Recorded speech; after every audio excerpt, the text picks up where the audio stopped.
Assalamu alaikum and welcome to Small Cakes Big Smiles।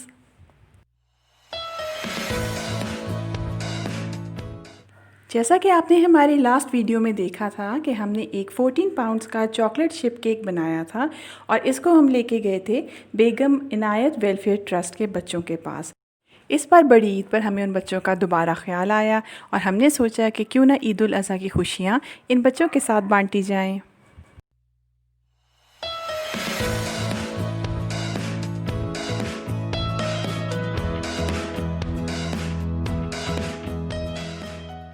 तो फिर मैंने बेक किए 5-5 पाउंड के केक्स और सोचा कि क्योंकि बकर ईद का मौका है तो इसकी थीम भी कोई बकरों और दुम्बों से रिलेटेड होनी चाहिए। और 15 पाउंड केक बनाना एक बंदे के लिए इतना आसान भी नहीं होता जब आपके पास कोई हेल्प ना हो। तो मेरा छोटा बेटा जो है उसने वॉलंटियर किया और उसने मुझे सारी बेकिंग करके दी। आइए देखें हम दोनों माँ बेटे की छोटी सी कोशिश।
तीन केक्स में से 2 केक्स को मैंने दुम्बे की शक्ल का बनाया, एक दुम्बा वाइट रखा और एक पिंक कलर का रखा।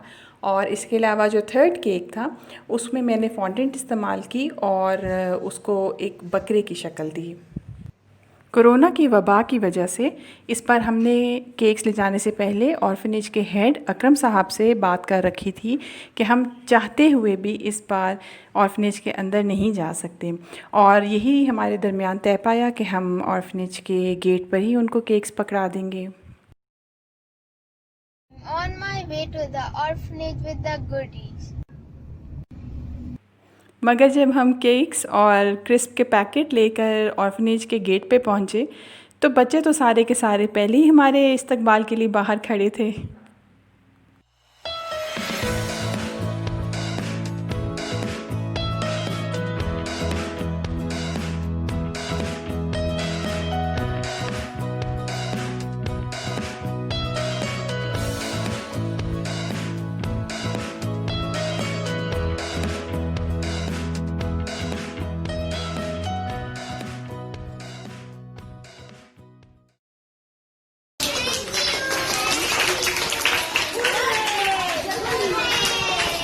जिन यतीम बच्चों को माँ का लम्स या माँ की गोद की हरारत नहीं मिली होती, यकीन माने वो मोहब्बत के बहुत तरसे होते हैं। इसीलिए हमारे आखिरी नबी हज़रत मोहम्मद सल्लल्लाहु अलैहि वसल्लम ने फरमाया कि यतीम के सर पर हाथ रखना उसके बालों के बराबर गुनाहों के झड़ जाने का सबब बनता है।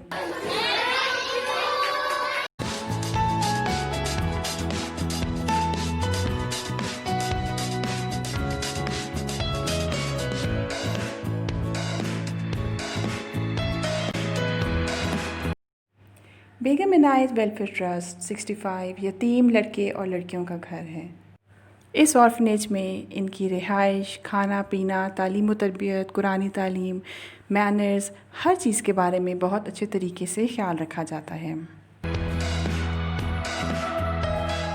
बच्चे चिप्स के डब्बे देख के तो बहुत खुश थे, लेकिन जब केक्स के डब्बे खुले और उन्होंने देखा कि अंदर केक की शक्लें क्या क्या हैं, तो उनकी मुस्कुराहटें और उनकी एक्साइटमेंट भी देखने वाली थी।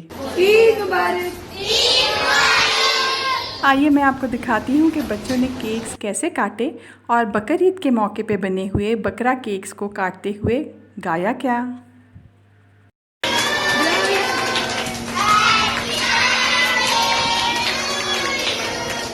हमारे आने से पहले ही इन बच्चों को ख़बर हो चुकी थी कि आंटी केक्स लेके आ रही हैं, और प्यारे प्यारे बच्चे खूब साफ़ सुथरे होके प्यारे से कपड़ों में तैयार होके हमारे इंतज़ार में बैठे थे।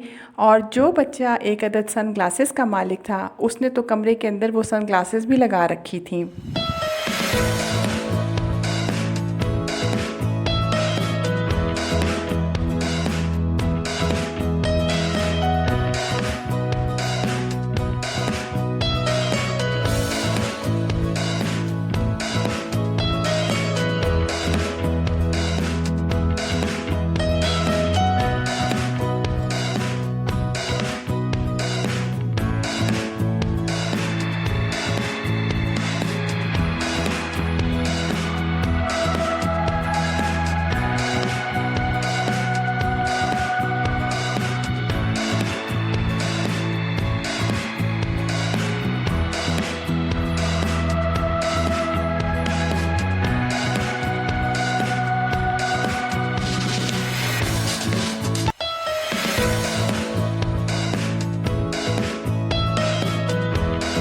एक लम्हे के लिए ज़रा आप लोग ये सोचिए कि अगर इन 65 यतीम बच्चे बच्चियों को बेगम इनायत वेलफेयर ट्रस्ट ने अपनी आगोश में ना लिया होता, तो आज ये किस हालत में होते। या तो ये सड़क पे होते, या फिर खुदा ना खास्ता गलत लोगों के हाथ लग चुके होते। ये बच्चे, ये हमारा फ्यूचर है, ये हमारा फ्यूचर है, ये हमारा कल है। इनमें से बहुत सारे बच्चे जो हैं वो इंशाल्लाह बड़े होंगे, डॉक्टर बनेंगे, इंजीनियर बनेंगे, अपने मुल्क का नाम रोशन करेंगे, अपनी कौम का नाम रोशन करेंगे। और हो सकता है कि यही बच्चे जो आगे, क्यों नहीं बल्कि हो सकता कि यही बच्चे जो हमारे ईवानों तक जाएं और आने वाली अपनी नस्लों के लिए आवाज़ उठाएं।